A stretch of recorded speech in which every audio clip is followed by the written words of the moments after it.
Yeah, I see it. You got people from Michigan. Good morning from Florida. Hey, Tamara. You Amazing. got Jeff in the building.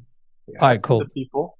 This is People great. have arrived. This is fantastic. Okay, so as of yesterday, like you saw yesterday, if you were with us yesterday with the amazing Dr. Rachel, I do not see the chat. I can see me chatting, but thankfully, Ruben can see the chat. So, can you all just drop me a number two in the chat just to let us know as you're in here? We've got people flying in, we've got people coming in from all over the world. I know that we do have Croatia listening in. I'm just looking at the Yes. names here. I'm literally going off the names, so I don't see anything. So I will catch up. Obviously, after we finish, I log out, I log back in, and I'm able I'm able to see us all. Actually, let me try this. I'm gonna do open a new window. Let's see. Hopefully, I don't end this by doing this, but let's if I come back in again. Oh, no, it won't let me come back in a different room. Okay. I'm going to figure that out as we're going, but I do want to absolutely plow in because I know that Ruben always brings so much value when we do this. This is going to be a session, right? Get your pens, get your papers ready, as we did yesterday with the little bit of admin. On your right, there is a chat box. Please do take advantage of the chat box, even though I can't see it. Everybody else can. Underneath it is a little question mark tab. That is for questions, right? Please place all of your questions in there because it will help Ruben separate those that are saying hi and dropping number twos, so to speak, and who's actually asking questions. Okay. And he'll be able to plow on with them at the end. And apart from that, just really just enjoy this session. Obviously, I have to say this every single day. Yes, it is being recorded.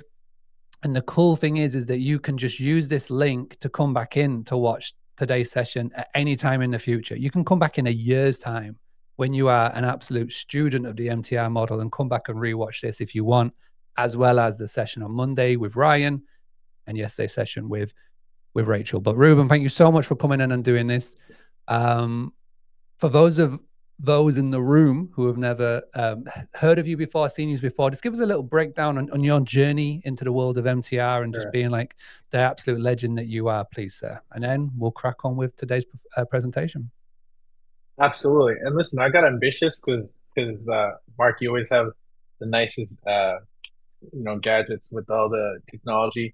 I ended up clicking the questions tab, and now I don't see the chatting marks. I don't know if there's a way for me to go back. Because I don't because there isn't a box. I see polls, I see people, but I was seeing the people before I clicked the Q&A, and now I kind of wish I didn't because I don't see the chat anymore. So I don't know if there's what box I should be clicking to access the Is chat there again. is there a box above the question mark at all? Is there a little tab or is there a little button above there? Because normally it just hides above there.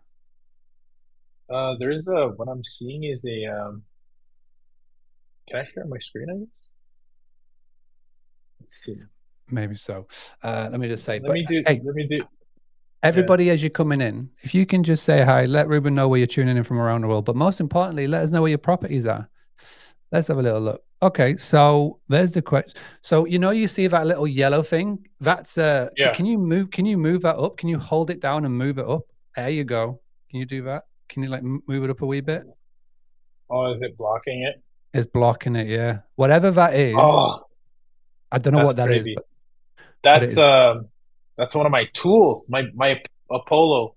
I wonder if I can unpin it. Oh, that's crazy. Yeah, because I see what you're saying. It's getting in my way and I can't open it. Yeah. Yeah. Okay. Oh wow. Okay. I think I got it. I got it. Here we go. I got it. Oh, look Yeah. at this. Okay, So I cool. can We're in see great from shape. your screen, We're I in can great see shape. Sean, I can see Jeff, I can Yeah, see yeah, Anne, I can see Michelle. Okay. So you can yeah. Yeah. see the chat. We're good. Everybody else can see the chat. Unfortunately, I cannot, but I can see questions, which is good. So chat to me in the questions. All right, Ruben. All right, Okay. So the cool. I floor think we're gonna get is you in. absolutely yours. Let's go, my friend. And thank you everybody for tuning in. Absolutely, absolutely. Hell, first of all, Mark, thank you so much. I appreciate you having me here, and I'm excited that we got a solid group of good energy, good vibes. I can see from all over Connecticut, Florida, etc. A little bit about me. No different than most folks. I was looking for my wife and I were looking for a way to capitalize in real estate. And we actually completely did it when we were living in New York, out of state, sight unseen. Our first short term rental. This was about 5 years ago, And we got into the short-term rental craze, just like a lot of us did. And we realized that, yes, it could be done remotely. Yes, it is a business. But the thing for us was we were in rooms like this, and we were seeing people getting a lot of different results. And we didn't have the pools and the crazy deco art walls and the crazy backyards with we quite frankly didn't have the capital at the time to put in that much into these homes. And so I remember seeing folks in our, we joined a mastermind, and it was like they were getting ridiculous numbers, right? Like I'm talking about like, for us it was ridiculous at the time, like, these $10,000 bookings here and there, and we didn't have all the bells and whistles. So I kind of asked the question of, you know, how could we get similar results with what we have? And I think it's important to think about, how can we, start with where you are and then see where we can go. And that's exactly where we went. And quickly we got into we fell into the B2B side, which corporations have the money, and the rule of thumb is always follow the money. And so when we did that, the same properties that were grossing, you know, uh, a third or even sometimes a fourth of where we're getting with these corporations didn't change a single bit. It was just our positioning that changed. And so that's what I want to share with you guys today, because when you change the way you look at things, the things you look at change, and you might be sitting on a gold mine, you just don't have it properly positioned. And it's crazy that the same asset, right? I always like to go back to this, Mark, and team here. It's you can look at something from one lens and you see it as a long-term rental, and then another investor looks at it and sees it as a short-term rental, knows what to do, furnishes it, and starts getting Airbnb bookings and starts to make 2 to 3x more than the long-term rental investor. And then if you have the lens, if you have the knowledge, you could look at the same exact asset on that neighborhood road and look at it as a midterm rental and furnish it, but then have a very different strategy. And now you're targeting corporations who are paying you a lot more with high profitability and less margin. So we got here and we never looked back. We started to scale, and it helped us get into some larger properties and grow our portfolio, my wife and I. And then we started to partner with these insurance companies, and really we ended up sharing some of our strategies with a community. And because on the short-term rental side, we used to compete, and now instead we collaborate with other operators, because when we're occupied, there's always an opportunity to make money. So that's how we're here, and now we're glad to be a temporary housing provider nationwide with my team. Amazing. So this is the vibe that I'm getting from the last 3 days, and those that have joined us for the last 3 days, there's definitely a rhythm to this where Ryan Luke in the UK has sort of gone down the niche of contractors. Obviously, Dr. Rachel mentioned yesterday about there are 56 different niches within midterm rentals. Again, the big misconception when we spoke to Jeff Hurst, who's the CEO at Furnish Finder, he said the big misconception with the MTR strategy is that everybody's a traveling medical worker. That's not the case. And like you said, you've just come down there with home insurance, the displacing people that need it, and you've just gone down that niche and you've just buried yourself so far down in it. There's room for no one else, which is amazing to see, my man. And again, the last one is collaboration. Ryan spoke about it, Rachel spoke about it, you spoke about it. So instantly, when you sort of flip from that B2C mindset to that B2B mindset, relationships are everything. Your network is everything. Collaboration is key. And that's what we're going to tune in today. And we're obviously going to be sharing some really cool little Airbnb tips as well. So Ruben, the floor, as they say, is yours. When you are ready, do you want to share your screen and we'll get stuck in? Yeah. And also as well, I can't see this chat. So I would love you to see to like put this in the chat now. Just show Ruben some love for doing this, for taking time out of his day, getting up early over there in the States and doing this as well. So Ruben, the floor is yours, my friend. Thank you, and I definitely want to make this a collaboration. I love workshops, so I want to give this a very workshop vibe. Mark, interrupt me at any time. I know you can geek out on this. I'll give you a little bit of background of my lens. Is I'll share my slides here in a second, but what's most important for me is for us to be very concrete in what it is that we want to accomplish today, right? And so, I know that you got a chance to connect with. You guys can see my screen, right? Yep. Ryan Luke, Dr. Rachel, and I think all that is important for this. We're hopefully going to put a bow on this today, right? But here are the three things that I want us to really focus on, right? I want this to be a strategic roadmap for you to increase your B2B visibility. And if you have a furnished accommodation, right? If you have a short-term rental, if you have an Airbnb, right? Doesn't, regardless of the platform, right? We can leverage the platforms. You can leverage your own website, right? That's how we got here, right? We have a website with Boostly, right? And it's not or, it's and it's really important for you to think about the importance of that visibility. And there's three ways to do it, right? You want to establish consistent availability, and one way to do that is by leveraging the platforms that already have traffic, right? And then you want to enhance number two, your searchability, right? Because if they don't know you, they can't flow you, right? And then number three is what we talked about. A lot of it, sometimes we talk about these big corporations, yes, but I think it's just as important to partner with the people who are in the chat with you, because there's a lot of up and coming growing companies that if you foster a relationship with today, I call them the tier two operators. You're putting yourself in a position to already have that relationship, and as they grow, you grow. So it's great to focus on tier one, but also focus on what I call the tier two operators who are in these rooms, on the same rooms. You see the same folks at the conferences. I mean, I'm talking about some of these guys. I've seen the trajectory, right? And we like to put ourselves in that bucket where we always have that growth mindset. So, it's in our best interest to partner with these folks, because there are going to be the ones that, if they stick around long enough in the industry and they are still there and you are still there as well, those are going to be the ones that you're also doing business with collaboratively, right? So, but a little bit of background about real quick, so you kind of know where I'm coming from. Uh, so my mind is made up of I'm a digital marketer, right? Like I got into this industry in marketing, so it's very top of mind for me in everything that we do. Branding, marketing, right? Branding is what people say when you're not in the room, aka when you're asleep, when you're not in front of your listing. What are people seeing? And marketing is what it's like your offense, right? Branding is your defense, and defense wins championships, right? But there is a way to do that. So I'm the co-founder of Invested Escapes. Again, we've gone nationwide since. We've gone nationwide by standing on the shoulders of giants. And that means other operators like yourselves, right? That's the only way we can do it. We own properties, but we also control a lot more. Over 300 plus properties we have access to, between our database and the partnerships and the masterminds and networks, right? Happen to have partnered with Mark on this, hospitable host. My team actually invested talent, produced the Audible, including myself, for that, and that was amazing. We featured a lot of different stories of operators nationwide, and so we've gotten a good realm of what's happening in the short-term rental industry. But just some key things. Like I said, I'm usually on the other side. When I'm not doing webinars, I'm usually interviewing others to get insights of what's working and using it as a networking tool as well. So have a show called we rebranded it to be called In the Lab, 300 plus real estate experiments, etc., where we get to interview others. But I think the key thing I want to highlight is being a digital marketer, having done over 10 plus years, having done paid and organic traffic, right?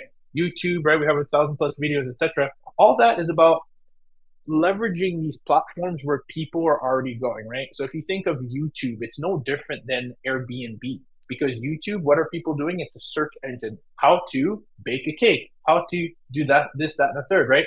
So you need to start thinking about that as well for your listings. It's what is the avatar on the other side looking for? What are the keywords that they're looking for? What are the pain points that they have? And really start putting that in there.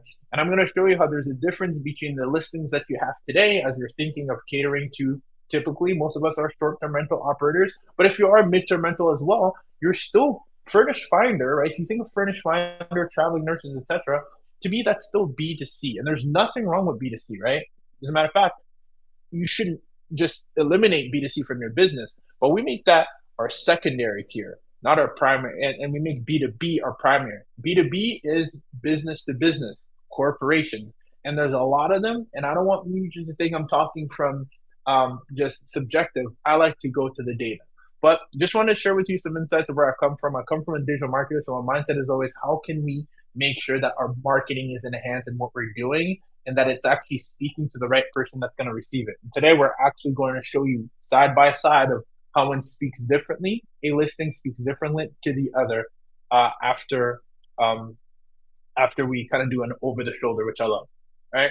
So, really quick though, I think I'm missing something here. See, there it is. I think I clicked it really quick. So, two things. You guys yesterday got, between yesterday with Rachel and the day before with Ryan, you got you're building an asset. And I believe this is what my mentor says, Dr. Myron Golden, right in the middle here, is you have three things, right? Mindset, skill set, and a tool set. That's the asset, right?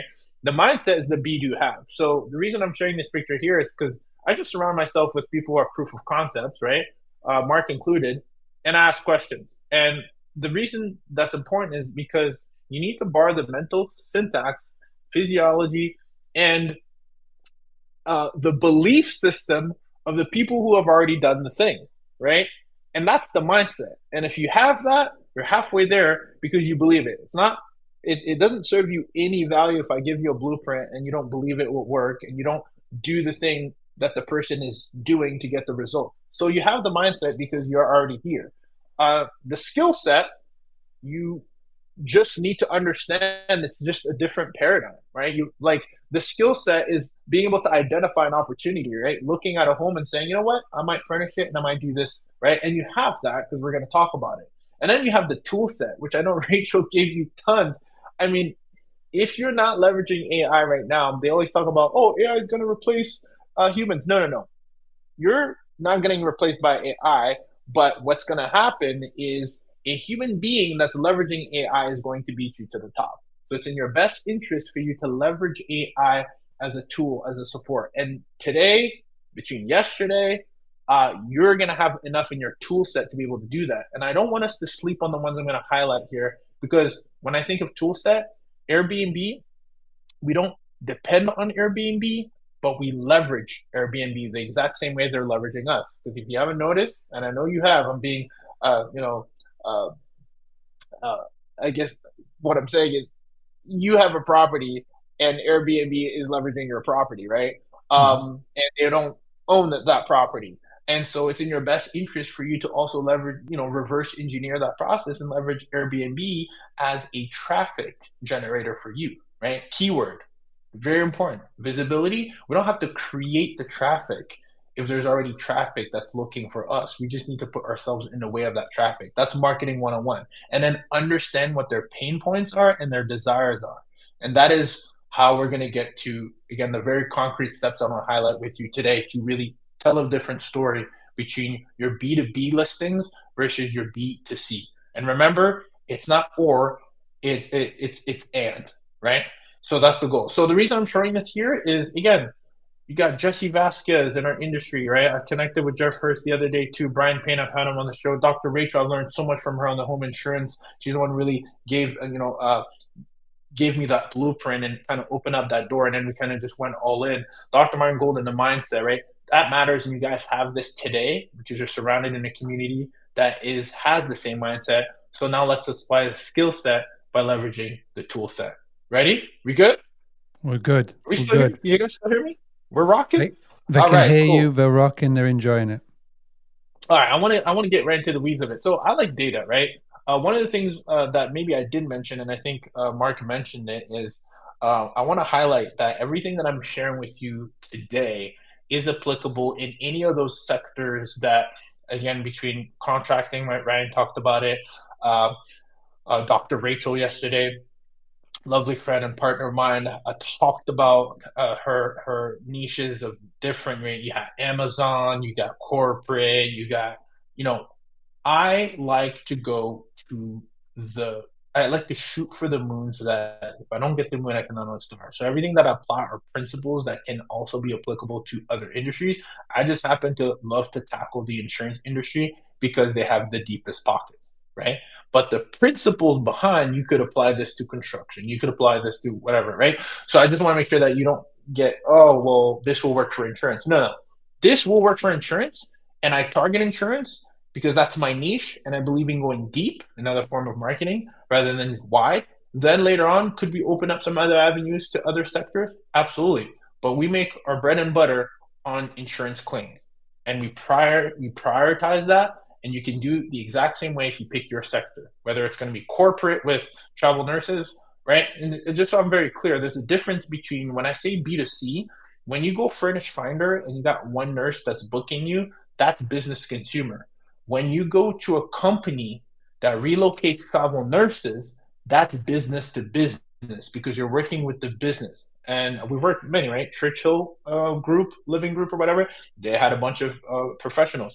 And the reason that's important, and I really want to highlight that, is one thing that goes over people's heads sometimes, like, well, why is one better than the other? Well, it's the fact that these businesses put food on the table by relocating people, right? That's why I go to the relocation agencies because A, they've been around for decades, which means that it's still prevalent because you might have the question of like, oh, how prevalent it is. Oh, it's prevalent.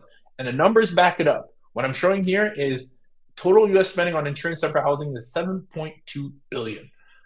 So if you have an asset, why not position it so you can get a sliver of that pie? Because I'm telling you right now, there's a lot of money in there. But that's just good for any corporation. I'm just showing you the data that I focus on, right?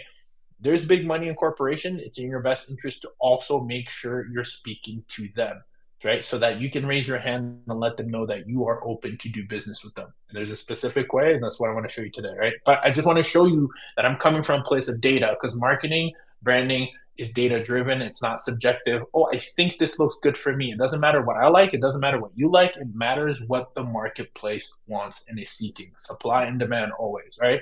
So look at this. I get a kick out of this stuff. This is fascinating. Year-over-year expansion of the insurance housing sector, 12.3. Average stay, 74 days. I can tell you for a fact that any stay that we average around 2 to 3 extensions. The reason I love that is all I have to do is approve the extension. That's I, less is more, right? I don't want the high turnovers. I want just those extensions, right? 1.4 million annual placements, insurance housing placements in the United States. Now I know you got folks from all over, right? And so remember the AI tools that Rachel gave you yesterday. Do some quick research. You could literally just say, hey, like, what are the companies like? Ruben talks about this temporary housing company in the US called ALE Solutions. Is there an equivalent of such company in my insert country, insert city, insert state? So it's never been so much easier to be able to grab research by leveraging these tools. That's why I say like leverage AI because remember it's as good as the input that you put it. And if you have the mindset and the tool set, right, have the skill set now to leverage a tool and ask quality questions because the quality questions that you ask will give the quality of the answers you get back out, right? Please, please, please, if you get anything from this, you can even forget everything I'm talking about right now. What Rachel talked about is very important, but ask quality questions with respect to your sector and you'll get quality data, right? So you guys know that from yesterday, but check this out, right? Speaking of, this is where I get a kick out of, right? Because there's a specific, you might say, well, Ruben, what is this for? Let me actually go, can I hit back here or am I frozen? Have a quick look here. Okay. Oh, give me a second, guys. You're good. I think my You're thing good. froze a little bit. Let me play that for you guys again and make it expand. While you're doing that, buddy. So there's Yeah. been a couple of questions that have come in. Oh yeah. I'll answer a couple of the most common question. And what I've done is I've downloaded the app onto my phone and I've come in as a Mm, guest on this crowdcast so I can see the chat on my phone. So the question that awesome. I see coming in, can I get recordings for the past 2 days? 110% yes. All you need to do is click on, not now, but you click on the schedule button that's at the top left. If you're watching on your phone, you just go to the main menu and you'll see 3 tabs. One will say Monday the 23rd, one will say Tuesday the 24th, and obviously today. And you can come back at any time and watch them on the replay. And I'll send a full email breakdown as well once we get done. I do see a couple of really good questions that I'll leave for Ruben at the end, Yeah. At the which end. Okay. is really good. But yeah, keep your questions coming in specifically about this because I've just taken a screenshot of that slide of the insurance housing market by numbers. Unbelievable, really good numbers in there. And the trick that Rachel showed yesterday, and again, just to prove that this could be done anywhere in the world with AI, she literally got a street in Queensland in Australia and asked for information on that to ChatGPT, and it gave a full breakdown, which is epic. So, again, please make sure you use full track. Obviously, Ruben is talking about what he knows, which is the US market. But again, we've got people in the UK, Europe, Croatia, Australia, South Africa that's tuning into this. You just ask for ChatGPT to bring it for your version and where you are in the world. So, real good stuff. All right, buddy, back to you. Yep, yep. And again, with respect to your sector, I'll add to what Mark just said, right? You're like, I'm not really, there's not really an insurance thing here, or maybe we're not really into that, but we are killing it here with, I don't know, vets, or whatever it is, right? Um, insert that equivalent B2B, insert industry, insert type, right? And you'll find the data as well. Now, what's really interesting is, okay, the reason we focus on relocation companies, because not all companies are created equal, right? That's very important. So when I say B2B, it's not B2B everyone. Uh, think B2B relocation. Well, one, it's the thing that I previously said. It's these companies are in the business of relocating folks. If they don't relocate folks, they don't eat. So then I look at the track record. How long have they been relocating folks for? Oh, they've been relocating individuals for 20 years. Got it. Must be working, right? It's not like they started yesterday. This is not a trend. This is why I like to focus on this, right? Right? Like if you look at some of these companies, ALE Solutions, Alacrity, CRS Temporary Housing, again, you can do the exact same thing in your market. Be like, how long have these companies been around for? Now, if all these companies popped up last year, right? But these companies been around since the 90s, 2000s, 2005, 2008. They've tested the test of time. They've overcome that, right? So now what's interesting is if I go back, relocation companies represent an underserved market with constant demand for quality housing solutions. So the reason why I think this puts us at an advantage, and the reason I know this is even being part of CHIPA. CHIPA is an organization. Actually, I'll be joining this year. A lot of the folks that came in CHIPA were from the apartment, temporary housing started with apartments. Why? Because it's easier to get at scale. Just like arbitrage, some folks will go, oh, let's get 20 units in here. Totally, right? That's where that world came from. But if you ask around, this is very important here. I want to bring this point home. If you actually did a lookup on this on ChatGPT, as a matter of fact, just to double check, but you don't even have to go too far because Furnish Finder published this as well. If you have ChatGPT, what the generic makeup is of an apartment, it's 1 to 2 bedrooms. That's the average, which then means if you have a home, you are able to offer a product that becomes scarce. And when you have a scarce product, you can charge more for it. And if you look, there isn't a huge dominance of single family operators when it comes to corporations because it's just hard to get homes that are going to be the same type quality at scale. It's easier to do that for building, which gives us again an advantage. I don't necessarily want to compete with these companies that have been around for decades on the apartment model when I have a different and even when I say different, I have a different and I would say even better product that can accommodate a very specific need better. Because if someone's coming from a home and they need to relocate, do you think they're going to go to an apartment or they're going to look for a like kind home? They're going to look for a like kind home. So it's very important that you insert yourself into a sector that has less. What I love about this, Furnish Finder was traditionally built around, again, who it was catering to a lot in the beginning was traveling nurses. Traveling nurses sometimes travel one person, maybe two, maybe their spouse, maybe right, or maybe just themselves. So studios and one bedrooms did a bulk of the actual inventory that was on the marketplace. But if you look at what happens as you increase the number of bedroom size. This was sent to me by Jeff Hurst, CEO of Furnish Finder. We actually just connected on a podcast together, and I'm like, send me your slides, brother. And he's like, no problem. So I snagged this from him, and he actually sent it to me directly. And I told him I'd be sharing it with my audience because we actually geeked out on a podcast together. I don't know if it's out yet. Is it out yet? No, it might be coming out in the next couple weeks. But he shared this with me, sent this to me directly, and just by looking at this, I'm like, oh, this is so interesting. Why? Because our sweet spot, if you guys are curious, Ruben, what does this work for? It works for anything, but what happens is when you get larger, you create a better solution and people are willing to pay more. So A, I want to go for the sector that has the money, and B, I want to have the right asset type and unit mix to be able to now really put myself in a premium position, right? And if there are employees, right, and I'm not just thinking insurance here, if you're thinking like, hey, would it be not more appropriate to have two homes to rent rather than having five for each individual, right? So now you're able to charge more, right? And I know that one of my just was funny, Mark. I was just with Noble Crawford in Dallas a couple, I think last month back, and he talks about this in his government, right? He has per diem, and he's charging people, right? They're charging per the person that stays there, right? Now imagine having per diem of five individuals in a 5 bedroom home or 4 bedroom home. You can really run that up, but it's also ideal for them to have one home where they're all going together, right? Again, I'm going to focus back on insurance, but I'm zooming out to show you that this data can also serve you as in other industries. I just think larger is better, right? Just And the very data shows quickly, me this as well. Yep. just very, very quickly, this is a really recurring theme from what, again, Ryan was saying on Monday and Rachel as well.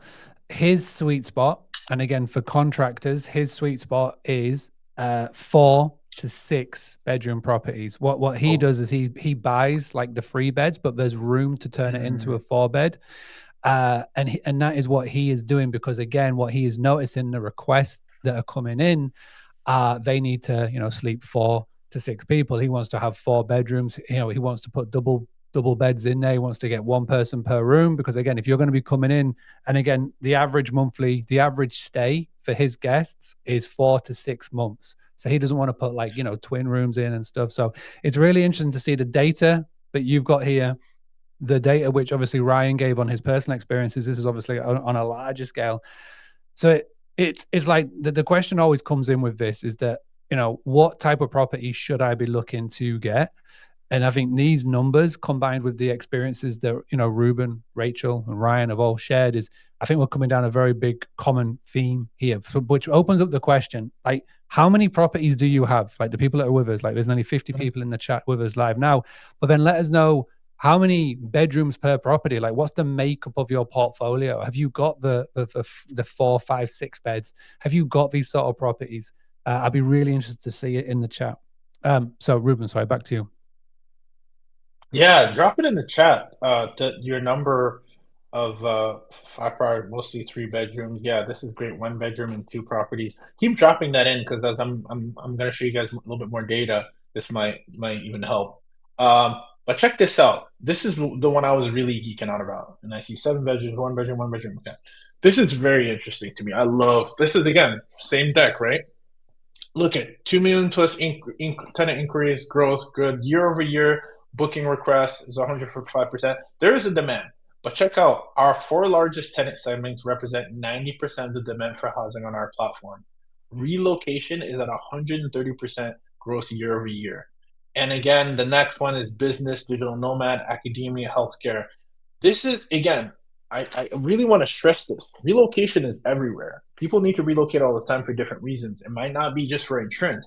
So keep that in mind because if you're talking or networking with a company or collaborating with a company that relocates, it's specifically that's what they do. They're going to have an increase of volume to bring to you rather than if you're just, let's say, working in academia, their business is academia. Yes, they might need to relocate a few professors here and there, but that's not what puts food on the table. It's just this additional thing that they have to do on the side. The reason this couldn't be more important for you to call out is these relocation companies have metrics, benchmarks that they need to meet. We need to relocate X amount of family. There's a bonus if you relocate X amount of family. Therefore, you reaching out to them, I don't even feel like it's selling. You're literally becoming an ally and say, hey, by the way, I can help you. I have inventory, and they're like, thank goodness, because you know what they have to deal with out there. This is the true story. This is why you should be so excited to be in this room right now. The true story is most traditional folks who haven't worked on the asset, which is the skill set, the tool set, and the mindset, have old way of thinking, right? You'll reach out to them and they have a furnished accommodation and they might say, oh yeah, 12-month leases only. Sorry, that's not going to work if I'm trying to relocate for 3 months. And you know what? All other old school mindset that myself, and when I say old school, maybe that you fall into that bucket, and I don't mean it in a way of like, oh, you're old school. I mean in a way of just change your thinking, you've changed your paradigm, right? We were not so keen on pets until we looked at the data. We're like, hold on. And I think there's a maybe I don't know if I included in the slide. There's a slide that shows. As a matter of fact, I have an exercise that I'm going to show you in the end. I always do this in live because people think I'm, sometimes I'm just, people, you can find data to back up your points, right? That's easy to do. But when you actually just blatantly just pull it out and show the people, if you've ever tried this, if we have enough time, I'll do it in the end. You go to Airbnb or you go to Furnish Finder, you pick your platform of choice, any OT of choice, right? You look in that specific city, you enter, whatever, 4 or 5 guests, etc. You look at the amount of properties that are available, okay? And then you add pets in there. That amount gets sliced in half every time. It's like this weird number. It's like if there's Mm. 100 properties, it'll be at 50. If there's 50 available, it'll be 25. What does that tell you? People are like, it's not that they don't like pets, it's they understand it comes at additional level of risk. But risk can be accounted for in your price. It can be accounted for with damage waivers. It can be accounted right. There's always a solution to the thing, right? And people are going to be willing to pay a premium. You can charge a premium for that because when you slice the inventory in half, the supply goes down, and when supply goes down and demand is high, your price goes up. That's economics 101. But Mhm. again, I point back to this relocation. This is what these companies do for a living. So if you think of corporate, think relocation. It's the lowest hanging fruit because that's how they actually need to put food on the table. Cool. Have I made that point? Like, did I bring that point home yet? Because not You d- all B2B housing and corporate housing is created equal. So I want to make sure like that's clear. Like if you get anything from this, yeah, relocation makes sense, right? yeah, no, 100%. It's landing well. And again, questions, and I guarantee when questions are coming to your mind, you think, I'll save them for the end. Just if anything comes through, just literally leave them in the question box next to it, next to the chat box. There's a little question and Q&A. Leave them in there because this is good stuff, and I guarantee there's going to be loads of thoughts coming through your mind as we're going through this. All right, yeah, let's get to the sauce. Well, I just want to show you a thing. Another thing too. Okay, so the number one thing that is going to be important for the two pillars for today is visibility and searchability. And I'm going to give you the tools literally over the shoulder on how I do it. Okay. Number one, business visibility is again building a successful brand in the insurance relocation housing market requires strategic approach focused on visibility, credibility, and reputation. Your brand strength is directly tied to the quality of service you offer, etc. Right now, one of the things I want to show you here too is you just your goal should just be let me be easy to do business with. And what that means is where they're hanging out and where they're looking, these relocation companies, that's where you need to go, right? The copy that they're looking for, the keywords that they're looking for. As a matter of fact, I'm pretty sure, Mark, this is a tip that you had given me, right? Back then, you told me, hey, Ruben, you need to be looking at the if I quote you correctly, at what people are saying in your reviews and use those keywords, right? Mhm. It's no different in this role. What are they telling you they need? Start including that in your copy and I'll show you how that looks. If they're talking about temporary housing, don't call it midterm rental. They don't know what that means. It's called temporary housing. So say temporary housing, right? Check this out. This is why I'm pulling this up here. This word, monthly rentals, this is from Jeff Hurst, right? He actually shared this at the MTR Summit and then included in a deck that he sent me personally, right? He said monthly rental has the popularity according has increased 50x in the popularity according to Google, right? Which means could it be in your best interest to call your monthly rental a monthly rental rather than a midterm rental? Possibly, because that's what the people are searching, right? So why monthly rentals replace midterm rentals in our marketing? Furnish Finder's doing this, right? They spend a lot on marketing. Why wouldn't you, right? So look, use targeted keywords like corporate relocation housing. The easiest form of marketing, the easiest commercials, the most effective ones are the ones that are direct, right? No fancy words. Tell them what can you do for me, right? Corporate housing, temporary housing, monthly rentals, flexible extensions, pet friendly. Just tell them. Don't have to get all fancy with this language. It's just, this is what you're looking for. This is what I can provide. Marketing 101, right? Pain, desire, right? So those are keywords that you want to use, right? And I'll show you how in the next, we're going to do it over the shoulder. So Visibility. The reason I keep on focusing on that is I want to show you a trick that I've been teaching, and there's been some nuances to it. Visibility is the one thing, and then once they actually get there, what do they see that you can provide, right? But your opportunity from shifting from B2C, which is business to consumer, to B2B starts with visibility, because you don't have to build the entire infrastructure when there's already existing infrastructures that you can leverage. Cool. So let's talk about it, right? Let's get over the myths first. This won't work in my market. Uh, the truth is, asset type matters, and it works in any market because these companies are nationwide. Relocation companies. I do work with relocation insurance companies that are specifically in the U.S., but there are relocation needs nationwide, right? And so stop thinking about the market and start thinking about your asset type, which I've already given you a gem, and Mark has highlighted it, Ryan Lukes has highlighted, Dr. Rachel has highlighted. Think about the asset type, not so much of the market. And if you are curious about the market, think of you obviously have the tool set to be able to look that up and validate, verify your marketplace, right? Myth number two might be I need to own many properties. No, a lot of these relocation companies are not trying to solve every every problem at once. They're not hitting you up with, "Hey, I got to relocate 5 families." They might for a different larger scale, but they're saying, "Hey, this is the current claim that I have, or this is the family that I'm looking to relocate." So if you can solve one problem and you get your cup filled, and then they're looking for another one, guess what? You can work with your tier two operators and partner with them. That is so important. You can even do. I just had a launched a show this week with this gentleman who's been in the corporate housing for decades, and they call it on-demand leases. That's what we call rental arbitrage.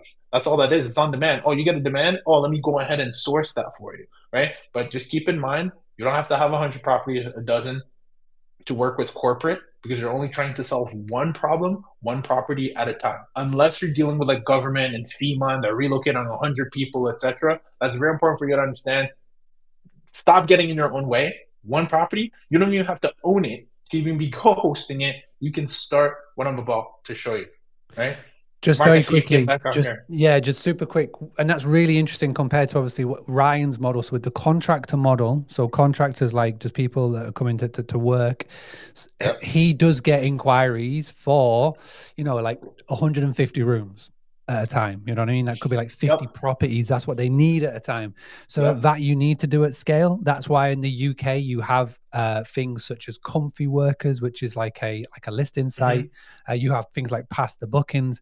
But with this model, which is what I love, and I love that you talk about this, that you just need to, you can just have one, and you just need to get in front of them, which is obviously what we're talking about today. So yeah, great stuff. Thank you for that. Yeah, thanks, Mark. And I'm going to leave another gem, right? Let's say you do have 100 properties. Do they all need, you know what the hotel companies do or the hotel industry does? If they're all similar, you know what helps you to have one, let's say, on Furnish Finder. Let's say you pay your, what is it, $200 a year now, 195 or $100, whatever that is. You have one property, and anytime you get an inquiry for that property, you say, "Hey, this one's not available, but a similar one like this is." Now you have to treat everything like an ad, which is what I'm really excited to show you. And I'm looking at the time. I want to get straight to the juice. You guys okay with that? No, Okay, cool. yeah, definitely. Let's do that. So remember, myth number three. This is my biggest myth. This is why I'm gonna. It's a good segue here. I planned it. You like that? I kind of did, right? Myth number three is I already use Airbnb. Sure, I'm sure you are, but you're not using it like this, right? And a lot of people use Airbnb, but they don't leverage Airbnb, right? That's really important, right? And I'm gonna get to it right here. All right. So let's talk about these two: availability, searchability, and collaborative, right? So the availability, you always want to be open for business. So what does that actually look like? Well, let me show you. I'm gonna switch screen for a second. One of the things when I got into the consulting side of this was um, a lot of folks go, "Ruben, uh, I have an Airbnb. I'm an Airbnb operator. Oops, I don't want to do video. I want to do the other screen. I'm an Airbnb operator, and I'm already up and running. And how can I get these insurance contracts, etc." One of the things I used to say is you need to duplicate your listings, right? And then Airbnb used to, I don't know if you guys know, I don't know if it was the same thing for you. You guys can see my screen, right? My two Yep. listings. Yep. Um, Airbnb even used to have a duplicate listing button. Who was wrong? Can you guys type in the chat if you guys are familiar with that button that they took away? Yep. Anybody know that button? Duplicate your listing button? Yep. I remember it Type well. it in the chat. Some of you might not even known it existed because you're like, well, there was no reason for me to duplicate listing. I did because I was duplicating listings on the same accounts all the time, right? And then they took it away. Now, why they took it away, not sure. But it didn't stop us from doing what we should have done a long time ago. If you're anything like me, this is our personal account, my wife and I, right? And it's called Ruben and Celine account. That's my personal account. But I think it behooves you, and it is in your best interest. Highly recommend that you have a corporate account as well. Now you may say, Ruben, how do I do this, etc.? Oh, easy. You just create a second account, different email, different phone number. I think it's my wife's phone number, or you could use a Google phone number. Why is this important? Well, Ruben, you talk about availability, but I got all these STR bookings, right? Booked and busy, right? So any guesses as to which, I got two listings up here. Any guesses as to which one is my STR listing and which one is my MTR listing? Any This is a guesses? great Type, this is a great one for the chat. Go on, give us a so yeah, let's yeah, call yeah. the Put it in box the on the chat. left. Box on the left is one, box on the right is Mm. two. So spam the comments with either one or two. Which one do you think is his MTR one? Because this is so key. And I'm time stamping this. This is 45 minutes in. This is the one where you're gonna have to come back to later on because you're gonna be needing to go, oh, I wish I remember what the timestamp was. Remember, 45 minutes. All right. So I'm But saying two is can you see STR. So that? we Can you said, see that in the chat? yeah, two is STR, two, one STR. What was the one was on the left, you said? One was on the left is one. The one Yeah. on the right is two. So Yeah, so I'm seeing one STR, two MTR, two is STR. Oh, people will get start two. Sorry, two is MTR. I'm seeing a little bit of both. Two is MTR, two is STR. So people are thinking that this is two, which is very interesting to me. And some people are thinking that this is one. So let me give it away for you. Keep coming back to me. Okay, cool. On the left is the STR listing, and on the right is the MTR listing on two separate accounts. Now, I really want to highlight this for a second. Why? And I'm going to tell you uh, why it's so. I'm going to tell you how, and then I'm going to tell you why it's so effective. Right. So how you do it is, like I said, different logins. Right. And you don't want these two listings to be connected in your PMS, right? Because then it will defeat the purpose. If you're booked next weekend, it's going to block out this one. You want this one to be fully available all the time. Why is this important? This is the most important thing you can get from this. Because if you're operating this as an STR listing and it is booked next week and it is booked in August and it is booked for the 4th of July, right? If you're in the US here, they celebrate 4th of July, right? Or 1st of July. If you're in Canada, I know different places, right? What will happen is if I'm a relocation specialist and I'm filtering in for dates that are, I need a 45 days of availability. Let me ask you a question. If they type that in on their other end, as in the marketplace on their OTA platform, will your STR listing pop up for those dates? Yes or no? Drop it in the chat. great question. It's not a trick question, I promise. So if there is a relocation specialist that is looking for a home, I'm seeing a lot of no's. That's good.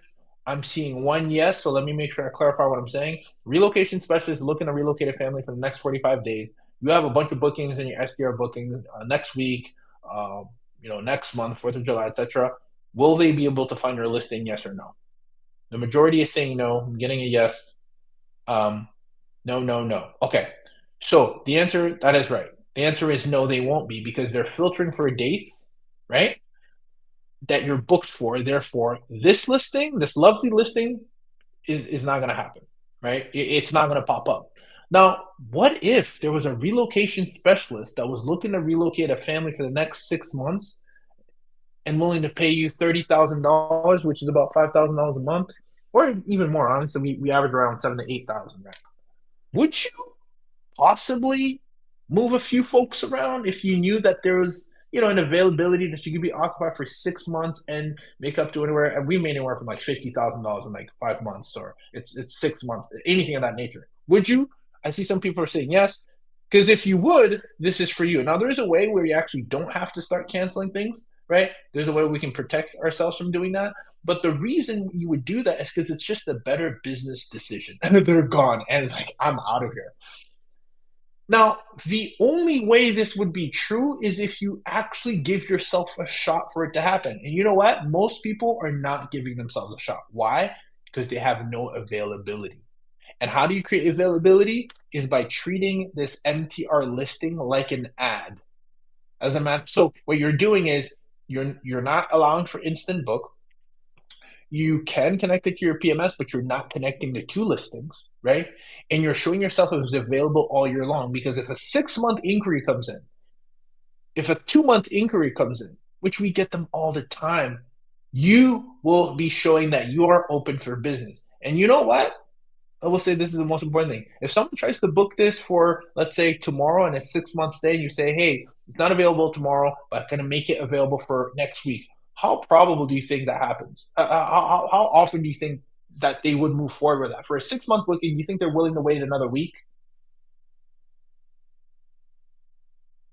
Drop it in the chat what you think. Do you think that you could land business if they wanted to move in tomorrow, but you're not available, but then you tell them to move next week and it's for the next 6 months? Yes, because think about it. A week difference on the 6 month scale, they'll be willing to either, delay their move in and or possibly extend wherever they're staying until your property becomes available, which means that you've left money on the table by not being available at all. That's the thing that's killing you, right? Because you don't even have a duplicate listing or a duplicate account that would be allow you to even see the opportunities that come in your respective marketplace. Is this hitting?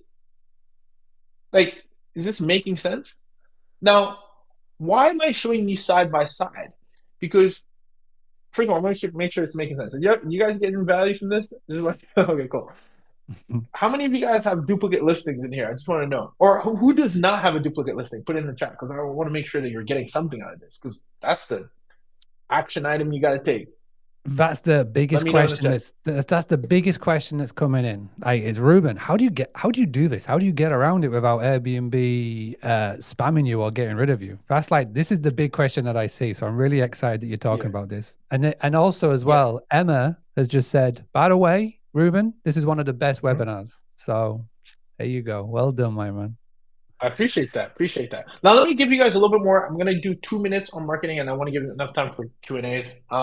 But let's these two listings are the same listing with different photos. Why? Let me go over some quick marketing tips that I want to highlight you, and you can watch in the replay. Okay. If you look at the left listing here, this is an STR listing for those of you who were not sure. Why? Because it's catering to inexperienced, right? Foosball table, right? Outside they can sit and watch Netflix. You always want to show a little bit of the inside of what it's like, etc. Right? And 10 minutes. And again, I always say my rule of thumb in copywriting is always put in the copy what they can't see in pictures. Always put in the copy what they can't see in pictures, or else you're wasting real estate. If I say beautiful open kitchen and then there's a beautiful open kitchen, I just wasted my real estate. But here I'm saying how close it is to activities, experiences, golf course, right? If I had enough room with the king size bed, I'd probably highlight that. People love king size beds, right? But I got to play with it. I got to test them. Why is this important? Because I'm coming from an experience. Here I'm coming for functionality. Is it pet friendly? Great. Oh, there's an office. Great. For the next 6 months, that's ideal. Oh, and you provide flexible monthly stays? Wait, monthly? That looks familiar. What's monthly? Oh, that's the keyword that the marketplace is looking for when they're looking for temporary housing, right? Because remember, that's what Jeff Hurst told me. So what did I do? I put it in my copy because different avatar. So you see how the two have two different headlines? Great. So you guys can do that right away.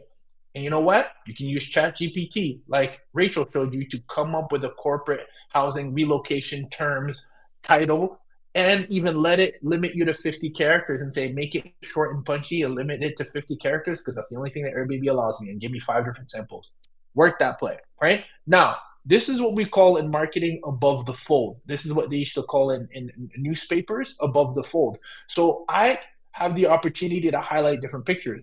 I'm highlighting here functionality, fenced in backyard, EV charger, because I might be like, oh, we have an EV, we got to relocate. Is there going to be an EV? Yes, there is, right? Oh, dedicated workspace. I see a stand-up desk. I see a whiteboard. I can take my Zoom meetings in here. I can join the Boost Your Bootcamp bookings boot camp, right? Mhm. While I'm traveling, right? You see that? So you're highlighting different things. Here it's like, oh, there's foosball table. I love that. Oh, there's a ping pong. Oh, there's a grill. Different avatar, different meeting, right? And same thing with your copy. You can leverage ChatGPT for it. This is more talking about experiences. This is more talking about flexibility. Extended stay, temporary housing, pet friendly, fenced in, dedicated, fast internet. You're thinking long term. And you know what you're always doing? You're always dropping in your company name everywhere. Digital footprints. Why? Because then, you know what the next thing is outside of being available? Because I just showed you how to become available by duplicating your listing, and I'll get to the Q&As in a second. One of the things that we're talking about is the next thing you want to be is searchable. So searchability, guys, the biggest tip I can give you right now is just leverage Google. This lovely website made by Boostly pops up in Google, but you know what else is always going to pop up even if you don't have a website? The Google business page. The best thing you can do is have a Google business page. It's going to have your details, your contact information, and now you don't have to jump through hoops when you get people to hop off the platform or try to type in your number. You say, hey, look us up. Look us up just means Google me, and Google me means I have all my contact information, website, etc. Just Make very it quickly, easy for these corporations to do business with you. on here, when he says, and this is fantastic advice, Google is like your homepage, right? This is his Google business listing for the business account. This is not for his properties. Because as you know, if you try and list your properties on Google business listing, Google take them down now because they want you to put them as a Google vacation rental. This is Mm. for his overall company and your 100% digital footprint. I call it billboarding. Set it everywhere so people can Google search you, because that Google search term is like so unique to you. You are always going to come number one, and you are always going to have that Google business listing. It is super simple to set a Google business listing. It's free. It takes 5 minutes. And look at the cool like real estate you can have in there, like Ruben's phone number, office hours. You can add posts in there. You can add pictures in there. You know, you can add videos. You can have all the cool things in there. So that's brilliant. I love that. And again, the people are saying, love this, love this, love this. So thank you very much. Well done, Ruben. Absolutely, absolutely. And now I can get straight to the questions, but I want to give you another gem here that speaking of making it easier for people to do business with you, I'm going to shift to my other screen. Um, I regardless do this on all my listings. And you might say, well, Ruben, haven't you yet? Well, I'll ask for forgiveness when it happens. Um, I just highlight reviews. Oh, what can you guys see actually? Hold on. I can see, this is like I'm looking into the metaverse. I can see you looking at this Oh, screen of the yeah. crowdcast. Oh, that's funny. Let me share one more monitor. I got three monitors here, guys, I so know. bear I've with me. I seen picked your the wrong one. setup. It is very impressive. All right. This is my STR listing. This is um my MTR listing. Uh Regardless, same listing. I have my logo, I have a review, and by the way, oh yeah, here's our contact info. So instead of just saying, "Oh, look us," I can say, "Look us up." Be like, "Oh yeah, you can also look around in the pictures if you want to contact us. Yeah, feel free. Just snip pictures. That's it. I don't have to use any crazy keywords like here's my number. Be like, oh yeah, feel free to look us up or contact us. Our info's in the pictures. That's it. Yeah. right? I love this. And I love And this is buried in picture number 48 of what 53. So it's buried right at the back. But like Ruben said, yeah, you never ask for permission, you beg for forgiveness. If Airbnb were to message Ruben today and say, hey, I hear that you've got, your phone number and your email address and your website on your image, Ruben would just go and delete that and go, what image?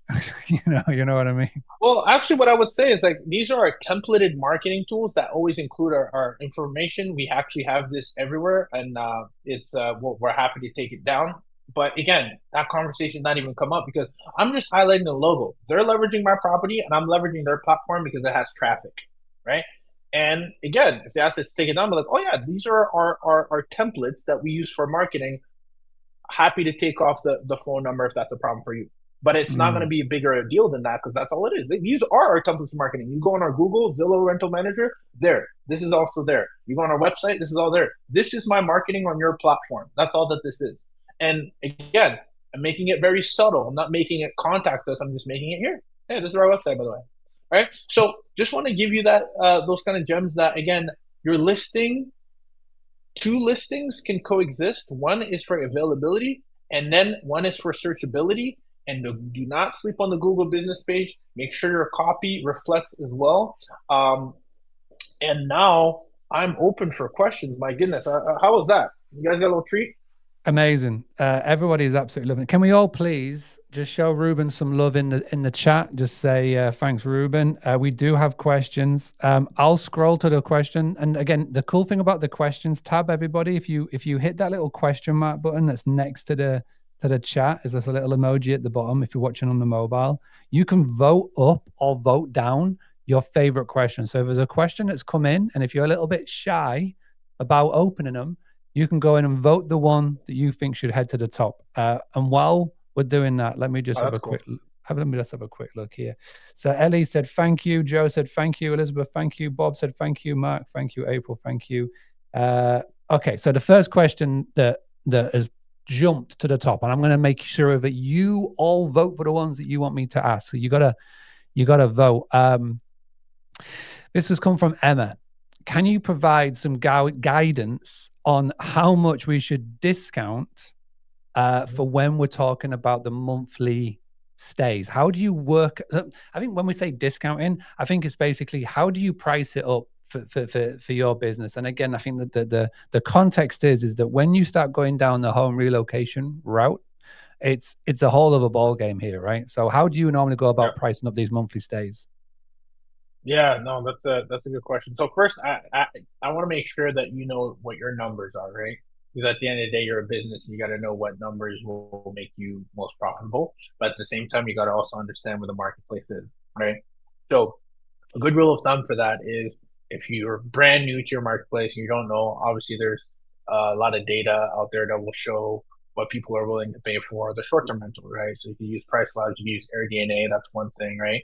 But more importantly, if it's more front-facing, user-intensive, you can go Search Finder, you can go Airbnb and see, okay, pick three properties that are kind of like yours and see how much they're actually charging.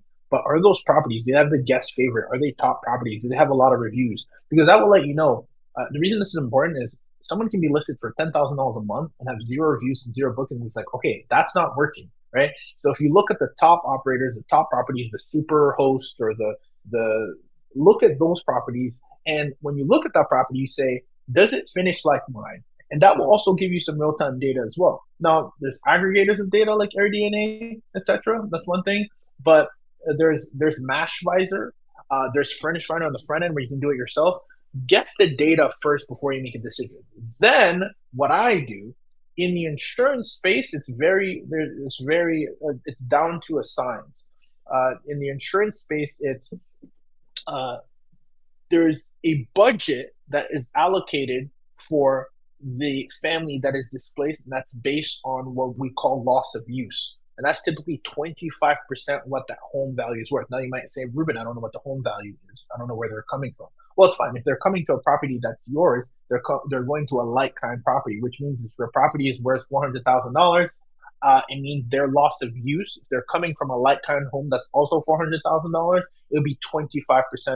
If you take $100,000, right, which is 25% of $400,000, right? That's just an example. And you divide that out by 12 months. What do we get from that?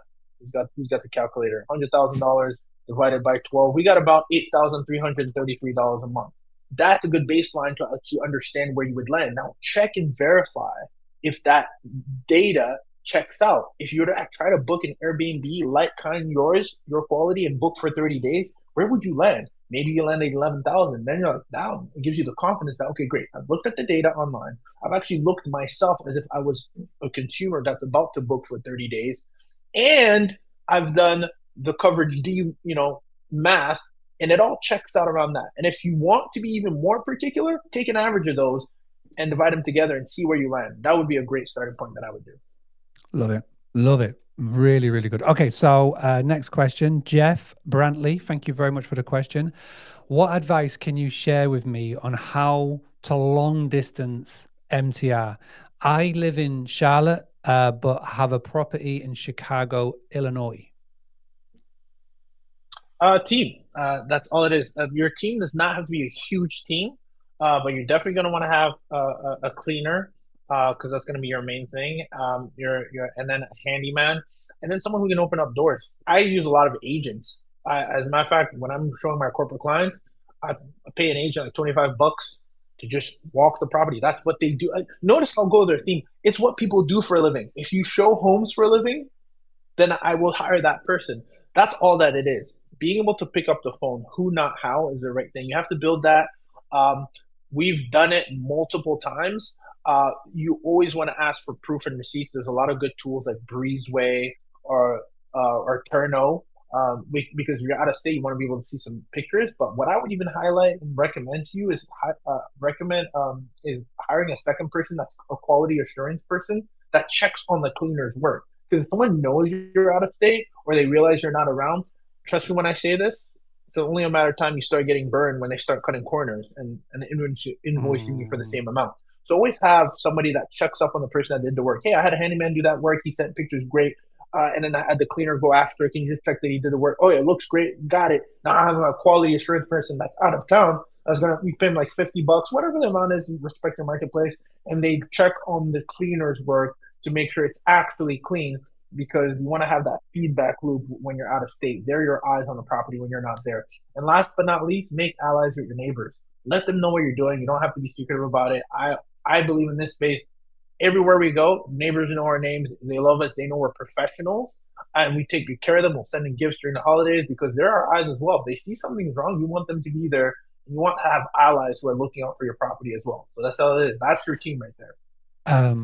This is a really good one. It's like a kind of a two-part question. So Tom asked, how do you get around Airbnb not allowing duplicate listings? From Mark, if my property is 50% booked for the next 3 months, how do I leverage that duplicate listing for longer term bookings? Two really good questions in there.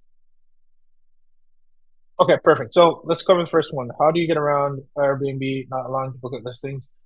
You create two separate accounts. I think that's the thing, right? Because before I used to say, hey, have two listings on one account. Then they started to have, actually, I think they're leveraging AI to say, hey, these pictures are the same, or this is the same listing, and they'll take it down, right? They'll tell you that they're going to take it down, but they're not doing it at the account level, right? And it's not yet, right? Because something might come up. That's the beauty of these platforms. It's dynamic, right? So as of today, you can have separate accounts. Again, another way I would get around, if you're really like, oh, like this is like, I'm really not sure, then take two different sets of pictures, right? Because there is a way that AI sometimes can track the type of pictures, the JPEGs, that they're all the same. I don't know the tools they're using on the back end, but then have two different set of photographers if it gets to that point and you're insecure. So basically, just to give you an insight, right? What they're doing is they're reading. So every single picture that you upload to the internet has got a tag, right? It's got a bit of code that's implemented in the background. And all the AI is doing is reading the code. So if you upload the same picture twice in two different places, it is going to flag that. But like you say, Ruben, if you just take one set of pictures on an iPhone, just give you a really simple way to do this. Take a load of pictures on an iPhone and then take a load of pictures on a Samsung or a Google or whatever device. that will have different code when you upload it. And again, if you just do it and be smart, different angles, like the way Ruben showed you in those ones, is that the STR demographic, the STR avatar will be looking for different things than what the monthly stay avatar will be looking for. And you just put that in the different accounts. And again, to get around the accounts thing, like Ruben can, if you really are really nervous about this, just do you under your name, that the STR under your name, and then have like your partner have the MTR one, like, and have their picture, so it looks totally separate. So again, like that's how they track it from an AI point of view. Yeah, and to Mark's point, like the corporate account is a corporate account. Corporate email, phone number could be yours or someone else, partner, some a different number for the business, right? And it's two separate entities. Remember, like there's the personal, and then there's an entity here in the U.S. An entity is a separate EIN number, everything, right? Social Security. It's different than the human being, so it's completely kosher to say this is my business account, this is Ruben's account, two separate entities, right? The second question again, Mark, part So of that this one question. is a really good one. So Mark's STR property is fully booked Mm-hmm. for the next 3 months, obviously, because it's summer season, right? It's summer season in the Yep. Northern Hemisphere. But how can you, on your MTR monthly stay listing, how can you not have, how can you still have that show even though you're fully booked? So basically, how do you go about it in the calendar settings? Yeah, sure. So remember the STR and the MTR listings are not connected to each other. That's very important for you to understand that. Because traditionally, if you have two listings, if you have two listings, right? Maybe you're renting the top and the bottom, and then when the listing gets booked at the top, it blocks off the bottom, like whatever that situation might be, you are not connecting the two. And I know that there's PMS software that can do that. What you are doing is continue to do your business on the STR with 3 months, but for those exact same 3 months on the MTR listing, it's wide open A for the entire year. You remove instant book. Let me say that one more time. You remove instant book if you're leveraging that, right? You one more time. You remove instant book. Inquiry only. I'm treating my MTR listing like an ad. Why is that important? Because do you know how many times, depending on who is on here, maybe you have multiple properties, maybe you have one or two. Do you know how many times I've received an inquiry for one property and I submit the Airbnb link of another? Why? Because Airbnb will let you do that, right? Because they'll let you send their own links, or you can say, look us up. We do have availability, but not on this one. And if they do look you up or contact you and you have an alternative, do one of two things: send them another listing, right? Or connect to another partner, tier two operator partner, right? Get a referral fee and continue to grow that way. You're treating the MTR listing like an ad. It's not something that can be booked. It can be booked if it is actually available, but you're treating it like a point of entry of like, I'm willing to do business with you. I'm always open business, and we should always be open for business, right? Does that make Uh, sense? Very quickly on that one, do you, in the settings of the calendar of Airbnb for your monthly stay one, do you have a minimum stay of like 30 nights or 45 nights, or do you keep that open as well? How do you sort of do that? Depends on your demand. If I'm Mark and I have 3 months and I'm booked, I'm probably going to be aggressive into a 30-day stay, because if I get like a 6 month inquiry, then we're talking. So basically there's a toggle. If you lack occupancy, reduce it to 10. 10, 7 is a good sweet spot, because would you take a week booking if you're low? Yeah, but you don't want it to compete with your SDR booking, because now you're managing two listings where one you can take 2 days and another you can take 2 days. So you always want your MTR listing to have the higher kind of minimum.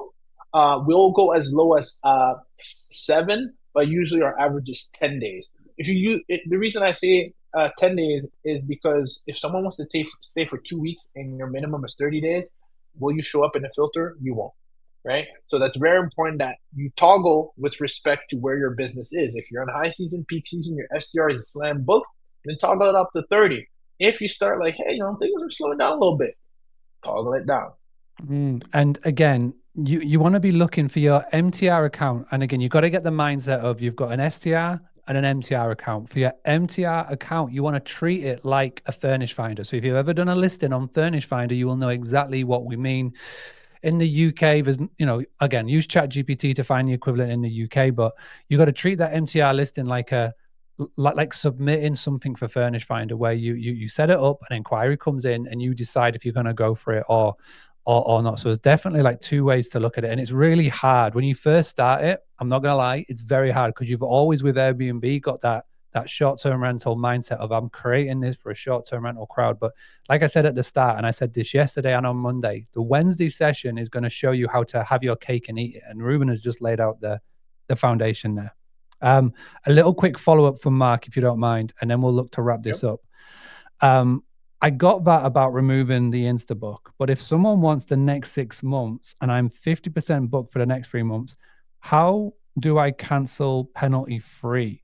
So this Sure. is this is obviously one that comes up a lot. Yep. How and again, let's just I'm sure again, Mark, tell me if I'm wrong, but I know that you've got more than one property here. So like Ruben, how would you sort of answer that Yeah. sort of inquiry Sure. that comes in?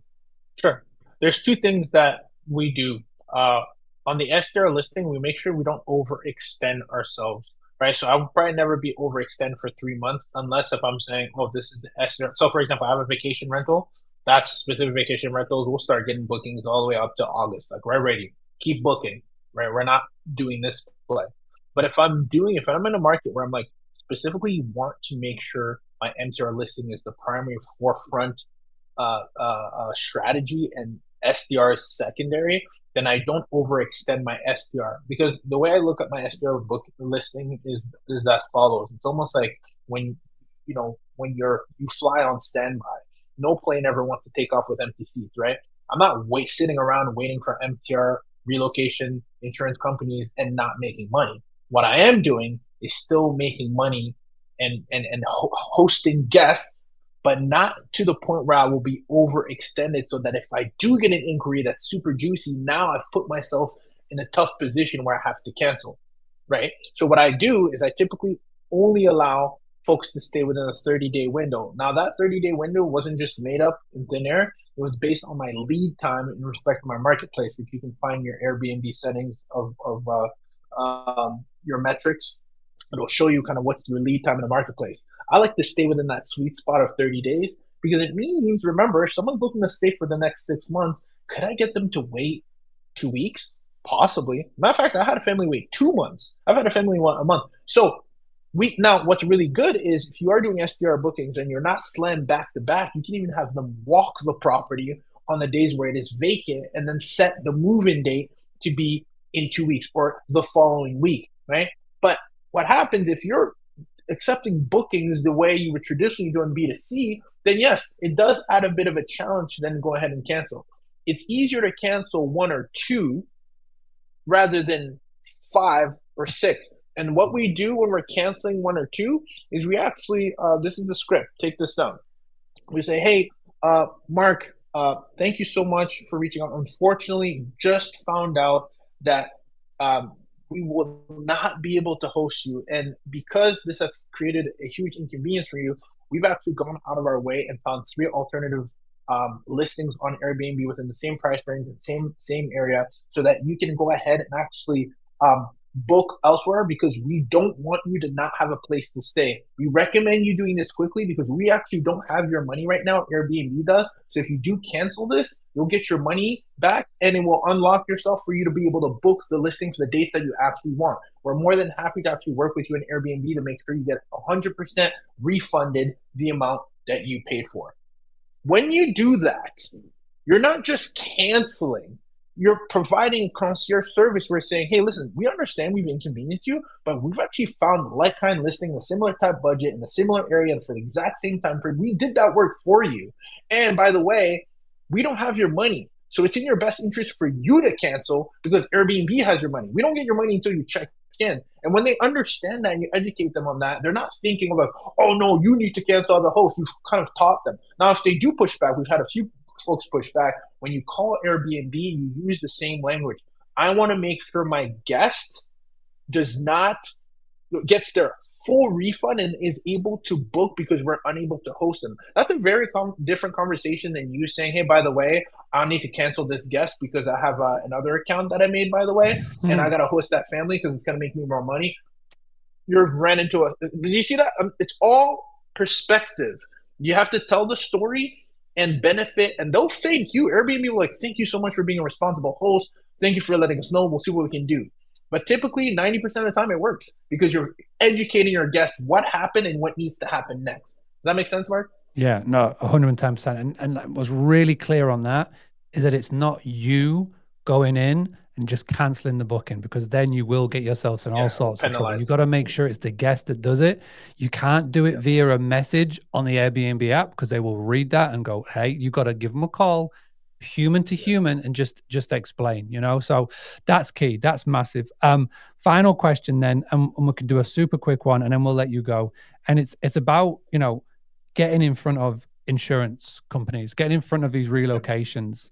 How can you do it without being made to jump through loads of hoops? What's like your quick and dirty, just super quick way of getting in front of these companies, and like sort of position yourself as like their go-to? Yeah, so there's two things. I think one thing we didn't talk about today is they have portals and databases where it's really important. They actually struggle to find people who will be flexible on their terms, right? Flexible extensions, pet friendly, short term stays, right? So you need to be easy to do business with by actually going to them, their databases, and dropping your property in. That's number one, right? Number two is when they do reach out, you need to make sure you're so quick with your proposals and on time where you give them exactly what they want, you know what they're looking for, how long are their terms, their security deposit, is there extensions, what are your fees, etc. You put that into one bucket. And then when you have the ability to show you move very quickly and that you can close, then you open up the door and you specifically ask for the business. Hey, by the way, I happen to have other properties, or by the way, what is the best way for us to do this again? Because I know you're trying to help a lot of families out. And would you be able to forward my information to one of your colleagues? And really, when you're getting on these calls, and I really would, when you relocate a family and you have their contact information, just get on a call to understand how this company works, because it's your best. You don't know how to play until you understand how they're moving, right? And you need to understand how they're going about it. If they have a list that they can send you, if they have, if they're looking in your area, if they just cover one insurance company. I had it basically ask very good questions and make it very clear that you want to do this again, and make it very clear that you are an extension of them and you want to provide as much flexibility and you want to be so easy to work with, because guess what? They don't hear that a lot in the marketplace. When they're picking up their phone and they never worked with someone, they have to re-explain to them that, hey, by the way, this is who we are, this is how we work. And if you let them know, hey, by the way, I've looked you guys up, I know who you are, my partners, my associates, you can even put me in there. Ruben told me you guys work all the time. Um, and my partner has worked with you guys. I'm very open to being flexible. Then you open up that door for more repetitive business, because what do they do for a living? Relocate families for a living. Love it. Okay, that's it, everybody. We've gone over our time. Ruben, I really appreciate every single bit of gem you've dropped. People Thank have you. obviously got questions, and people on the replay will have questions. Where can everybody go to find out more, ask you questions, and maybe even work with you as well, please? Yeah, so I'll go ahead and I'll drop them my free blueprint. I don't know where you want me to drop this. If you want me to drop it in the chat, but it's on my website. It's experimentrealestate.com/MTR. Yeah, please pop it And I in the have a free chat. blueprint That'd be there. amazing, Put that because in the then chat. people can watch that. Yeah, That's pop it, and then I'll see if I can pin it. That'd be cool okay. if I could I pin think it's these. in the. Oh, this is in the ask a question. Oh, there you go. Yeah. So yeah, just grab. There's a free blueprint that talks a lot about what we discussed. Um, and I just dropped it in the chat there. Amazing. I Go do ahead see and that. grab your free blueprint, and I that's the best way you can stay in touch. Stay on my list, because I do a lot of pop up workshops like these.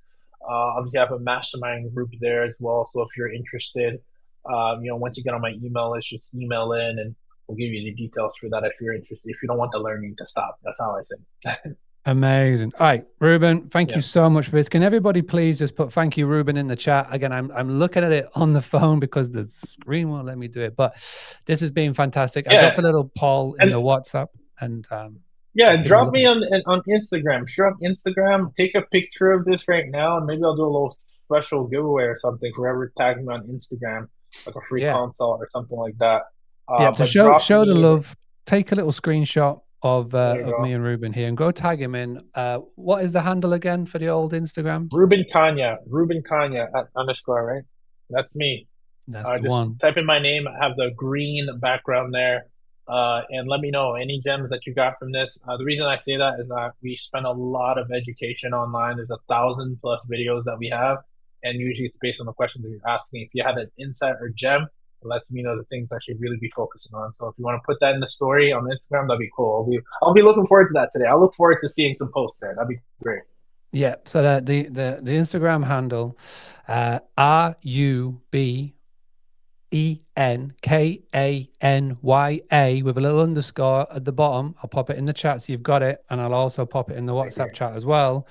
Go and take a screenshot or post up a story, tag in Ruben in there, and just to show some love, because again, we've done so much in here. So Bob said thank you, Elizabeth, thank you, Anne, Mark, Tom, Emma, Joe, Jen, Karen. Again, so much love in the chat, which is fantastic. Thank you so much for everybody for tuning in. This is obviously available on the replay as always. And this is the end of the boot camp. 3 days. I really wanted to do 3 sessions that are all around the same topic. And I feel like the overwhelming feedback I've had from people with WhatsApps and emails is that that's the way to go. So I've been planning the next one, and I feel like we're going to do it the first week in October, because that's going to be the 9th birthday of Boostly. So I feel it'd be cool to do something then. And I'll have a little think of the topic. I may do something on AI, but I'll have a little think over the summer. But for now, you need to go and do your admin now. This is what Ryan said. So many people are thinking about their Q4 and their Q1 of 2026. So if you can go and do the admin now, set your Airbnb up, set up your pictures, get your things, get all the ducks in order, as we say in the UK. Start reaching out, relocation companies, utilize ChatGPT to find your version of ALE and etc. If you can just start doing that now, while the summer, like Mark, is fully booked for the next 3 months, fantastic. Start to now plan for September, for October, November, December, January. And this is a great way of filling up those spots. So I'm looking forward to seeing your wins from it. Ruben, any final words of wisdom you want to leave us with? Yeah, thank you for giving me the opportunity to say that, because guys, I go a lot of conferences. I educate myself a lot. I'm a student of the game, and I will say, if you take, take this in chunk size, right? There's a lot of information, but take one action every day. And every day, if every day is overwhelming, win the week. I say that a lot. Win the week, and because you'd be surprised if you just, one Google page setup, right? And then you ask for one review of your peers, right? And then you set up the duplicate listing. Then you do that, you'll see your months, your quarters, and your years will change before you even realize it. But don't get overwhelmed and not take any action. Take one little tidbit.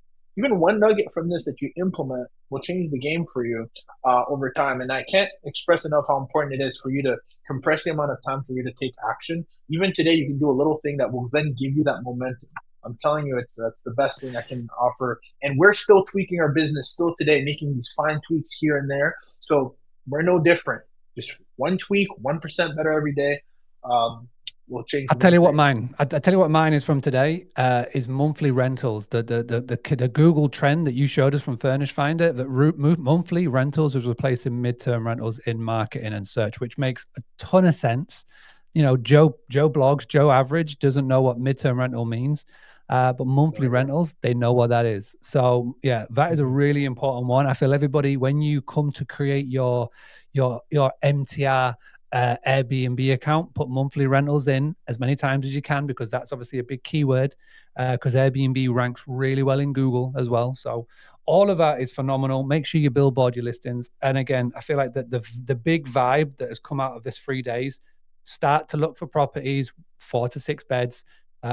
Less is more. You don't need to have the pickleball court, the golf course in your back garden. It's a total different game, this MTR game, than the short-term rental game, because everybody now is trying to create these OMG Airbnbs for the short-term game. With the MTR game, with the monthly game, it is just creating that home from home vibe. And if you can do that well, you make the connections, make the contacts, you're going to do well, just like Ruben has done, just like so many of us have done. So I really hope that you've taken something from it.